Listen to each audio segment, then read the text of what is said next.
Hi. Are you someone who values spirituality a lot? Or maybe you love focusing on the good in others and you love helping them, but you somehow end up exhausted, disappointed, or even hurt sometimes? If that's you, stay tuned, because today we're going to talk about spiritual dating, and we are going to cover the advantages of it and also the dangers of having this approach in dating. And we'll cover some ways to minimize that dangers. So first of all, welcome if you are a replay viewer.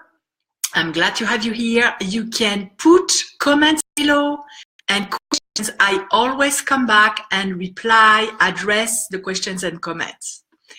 If you love participating, please put comments and we can interact. You can ask questions live too.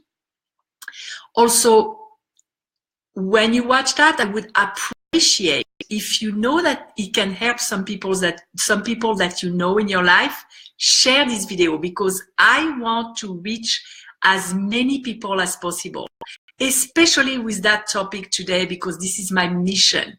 There is a way to address dating in a more spiritual approach. And I would love to help people who are oriented in that direction to stay safe, both emotionally and physically. So let's talk about the advantages of spiritual dating. There are 4 that I can really, the main ones that I'm going to cover today. And I'm sure there are many others. And if you have some ideas that I didn't cover, you can put them in the comments here so that we inspire each other, because that's what it's all about. Right, the first advantage of having a spiritual approach to dating is that it gives you a purpose. Because as we know, whether you have experienced nasty relationships, maybe that you're like me and you have had experiences that were, let's say, less than pleasant or even very, very, very painful, there is still a treasure behind it.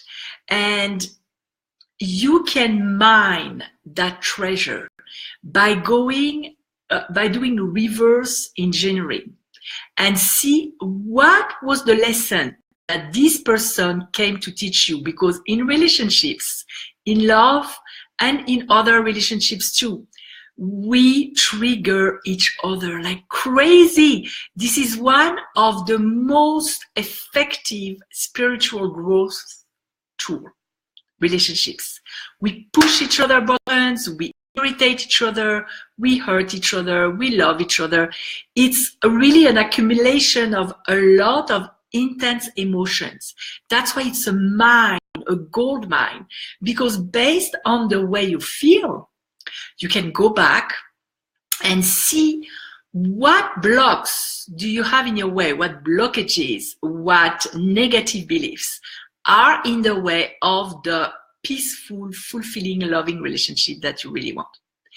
The second advantage, and I wrote them down so I would make sure that I wouldn't forget them, and actually did my podcast episode today, same topic. So if you are part of my subscribers, you're going to have an opportunity to review all that. The second advantage, it gives us hope. And that's a major one, because I know that as women, and I know that men too, but as women, mostly, we are bombarded with messages that were not enough to be lovable. We have to be thinner, we have to be younger, we have to be more efficient as a mom, as a lover, as a girl, in any area of our life. And it puts so much pressure on us. And in dating, if you look at the images that surround you, you can be very afraid that you don't measure up to the competition, because nobody has the perfect body. I know I don't. I'm sure you have similar experiences, that when you compare yourself to the images of perfections that are presented to us, you don't measure up, and that puts you down. So when you approach dating from a spiritual point of view, you know that on a spiritual point of view, attraction has nothing to do with how you look like. It's a soul longing for another soul. And if there is a person you're supposed to meet in your life, you will meet that person. The man that is for you, you just have to align with him and you will meet him. Does it mean that you should absolutely not care about the way you look? Not at all.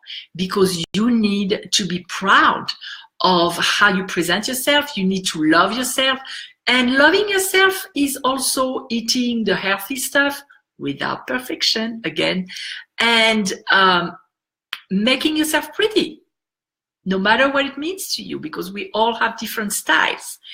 And on an emotional level, it gives us hope too, because I came across a lot of men's feedback regarding attraction and attractiveness. And the number one criteria for a woman to be attractive, guess what? Self-confidence. It is not the perfect shaped body. It is not the going to the gym 5 hours a day. It is not to be 25-year-old. It is to feel good in your own skin and know your value. And that's what I teach all day long to women. That's the number one key to be attractive, not only to men, but to money, job opportunities, clients, everywhere you go. I call it the sexy, juicy attractiveness factor. So that's number 2, hope. Number 3, it gives you a more elevated picture of dating, because God knows, especially if you are on the online dating sites, it can be depressing. It can be low vibration. It can be dark. You can have the impression that men are just, and some are, there for sex only. When you approach it from a spiritual point of view, you know that you are part of a whole. You are part of the oneness. You have a role to play. Other people also have a role to play. We each have a role to play. And you touch people with your energy, with your voice, with your messages. And no matter what the outcome may be for a date, sometimes you just go to one date and nothing happens after that. You don't know how you touch that person.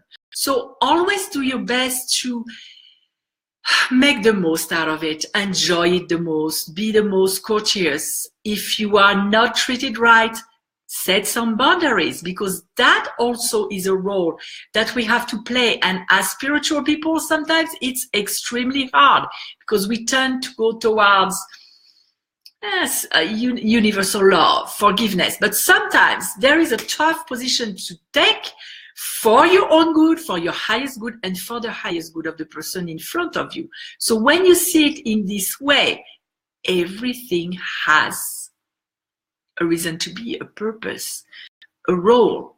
You are part of a bigger picture, and you are doing your good to the world. The last advantage, and I'm looking at my paper to make sure I did not forget, when you are looking for a higher version, for a more elevated version, you tend to want a relationship that is not only on the surface, not only a physical relationship, but something much deeper. As you know, what you focus on is what you find in life, because of your brain and the law of attraction, the elevator of attraction. You stop on that floor of wanting something deeper, of wanting something authentic, true, peaceful, fulfilling. So that's what you're going to find. You give yourself, you increase your chances to have a higher quality relationship, considering that you've worked on your blocks and that you remove the blinders and all that, all the good work that we do all day long with each other. I do it with my clients. You may do it on your own with books, or you may do it with someone like me. As long as you remove the blocks, when you are going with a good, focusing on wanting something deeper, more authentic, higher quality, that's what you're going to find. So that was the good, beautiful side of spiritual dating. Now let's talk about the dangers, because this is something that is so common in people who are spiritually oriented. And I used to be like that too. When you tend to want to be spiritual, to work on your spirituality, to take a spiritual approach to life, you focus on the good in others. And that's wonderful, as long as you are also aware of the red flags and the concrete facts that you have in front of you. But what really happens very, very often with spiritual people, they're extremely sensitive. A lot of them are very empathic, but they are also empath. That means they absorb other people's emotions, they absorb their energy, and they give their energy freely. So they focus on the good, and they completely ignore all the red flags. And that, ladies, is extremely dangerous. It almost cost my life, if you know my story. And it's always leading you to pain. So it brings me to my second point. When we are spiritual, we value non-judgment. We try to practice it. But the problem is that a lot of people confuse non-judgment, the opposite. They confuse judgment with discernment. A judgment is a projection that you do from your own stuff towards on somebody else's actions, personality, or whatever is happening. It's emotionally charged. It's either good or bad. Mostly good or bad. It's very rarely neutral. Whereas a discernment is just acknowledging the facts. And that's why you want to be clear, you want to be neutral, because that is the only way to know who you're dealing with.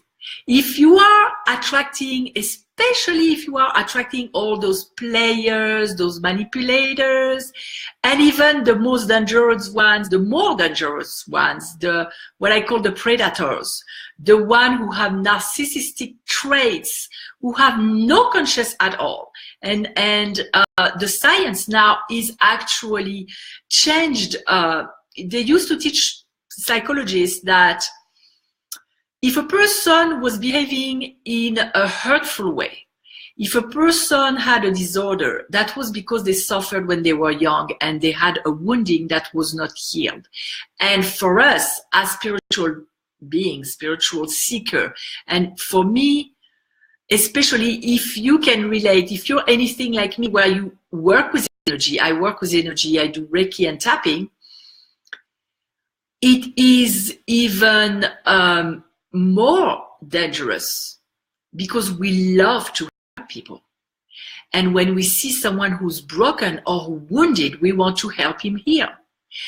And those people, those manipulators, they know what card to play. They have a poker face and they read you like an open book. In the last relationship that I had with a very dysfunctional man who was really a predator, because he almost killed me and didn't even care if I was alive or dead, just disappeared. he knew exactly what words to use because he had read me from A to Z before I even knew he existed. That's how bad it is. And because I loved helping and I was literally incapable of seeing, I will call it evil, maybe, when it was in front of me, even though I believe, but everyone has his own belief, but that there is a seed of light, of divine light in everyone. Some people are so disconnected from that it's even as if it wasn't there at all. Because I didn't see who I had in front of me, I fell into the trap. Those people, as I was saying, are not behaving in a way where they can hurt. They have no conscience and they literally are there to take advantage because they suffered.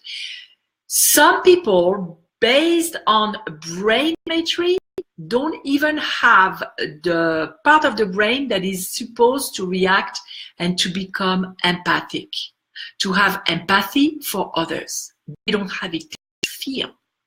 And it's not same thing. You're not supposed to place put a judgment on them because it doesn't matter whether you judge or not. You're supposed to discern. Who do I have in front of me? Is it dangerous? I put a list together of 10 signs that are serious enough for you to know that you need to run the other direction. If you want to find it, if you want to get it, put it here, write down 10 signs and I'll send you the link.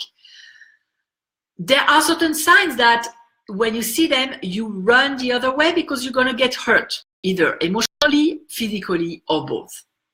And for people who are empath, for people who are extremely sensitive, and people who love to help others, it's even more dangerous because it's funny how this is the topic of this week. Some people call those guys energy vampires. I call them predators, and there are several levels. Of course, some people, like I said, are unable to feel, but that's really the extreme case scenario. There is a spectrum. And today I was listening to a summit from Nick Ortner from the Tapping Solutions. By the way, if you don't know the Tapping Solution, you have to go visit it and inquire about it because it's amazing. I use tapping in my coaching a lot, and this is an amazing website, and it's not too late to register for the summit. If you are interested, put summit, I'll send you the link. So I was listening to an interview of Dr. Christiane Northrup, who has been on PBS, I don't know how many times. And she was talking about her latest book, Dodging the Energy Vampires. She was covering what I had as a subject for my podcast today and for my Facebook Live. How aligned is that? That's wonderful. And the client that I coached yesterday night, I did tapping and Reiki. He's suffering from an autoimmune disease, and she is someone with a big heart who loves to take care of everybody around her. She takes all the responsibility for everyone around her. Guess what? When you do that and you don't replenish yourself and you don't do it in a balanced way, you have a leakage. You give too much energy and you don't replenish. And at a certain point, you're going to end up, a lot of them end up with autoimmune disease. And that's a way for your body to tell you, stop. Me now, it's time for me. And usually for people who are focused on the outside, helping everybody, it's one of the most difficult quests to come back to the me because they feel selfish. It has to do with the conditioning that they have been impacted with, that was implanted when they were kids. And unless you work on a deep level, you work usually with someone to mirror you, to listen to you, because we're not aware of our own stuff. Even I work with a coach. We all need a mirror. Otherwise, we can see, I had a friend who did hypnotherapy, and he said, when you do that, unless you're looking in a mirror, you can see your fingers. Same thing. So if you give to people who are here to take, at a certain point, you're depleted, and it may cost you your health. So if you are spiritual, and if you struggle with the notion that you come first, with the notion that there are some people in this world that you should not approach, and that's not a judgment, it's just a constatation. I hope it's a word in English. It is in French. I would say an acknowledgement, because the same way that if you were facing a lion, you wouldn't start asking yourself, wait a minute, should I judge the lion? Is it his fault? No. You have a lion in front of you. It's a predator. It's gonna eat you. You run or you fight if you can't run. Same thing. You don't have to judge. You can still be a good person if you practice discernment. Has nothing to do with it, because that's the core of the problem. We feel that if we pass, that's the right word, judgment on another, we are bad. And since we confuse judgment with discernment, that's the end of it. I remember, for the anecdote, after I almost died and I got sick from that guy, I was talking to a lady that I knew, and we both knew that person, and we were discussing the fact that this was an extremely charming guy, because they usually are. That's their way of fishing for you, bringing you in. They are charming. A lot of them are charismatic. They have something going on for them, and they know exactly, like I said, he could read me better than I could read myself. They know exactly how to and who to target. And they are a perfect match for us, because they're here to take, we're here to give. Perfect match. So until you can become someone who give and receive in a more balanced way, you're going to be a match, you're going to be hurt. So we were talking about him, and I said that if there is one lesson I learned in this, that was one of the experiences that was the most difficult in my life, apart from other stuff that happened to my kids, because it's even more painful. But that was the most difficult experience, where I had to face my mortality in the eyes. I said, now I've changed. Now I know. Now I know that evil exists, and even now I still have resistance to that word. But evil for me is not the absence of divine, it's just the covering of it so much that we can't see the divine anymore. And now that I know that that exists, my eyes are open, and I am no longer focusing on the good in the person or the bad. I stay neutral, and I see what are the facts. When I go on a date, and by the way, since I shifted so much, the people who come to me now are lovely men. It's, of course, it's also not only in love, but also in friendships. And you change your vibration, you change the way you function, you change the way you think, you are no longer a match, and you don't even want them in your life. So as I was telling her that now I see clearly, and those kind of people, I avoid them like a plague. Her answer to me was so surprising. She is a woman who also had extremely victimizing relationships in her life. But her answer was, I do not want to start judging people before I know them. So that's where the confusion lies. It's not judgment. It's discernment. The same way that you don't want to put your finger on a flame because you're going to get burned. Fire is beautiful from far away. Fire is beautiful to cook your food, not to expose yourself to. And those people, you don't have to hate them or anything. You're not here to help them. Resist the urge, and you do not want to get involved, because although you can be extremely aware and careful, sometimes they still find a way to rear you in. So be neutral. Practice presence and neutrality. As I always say, stay on your side of the fence. And for that, you need to address your emotional triggers. You need to become more emotionally mature, more emotionally healthy. And you can still be spiritual.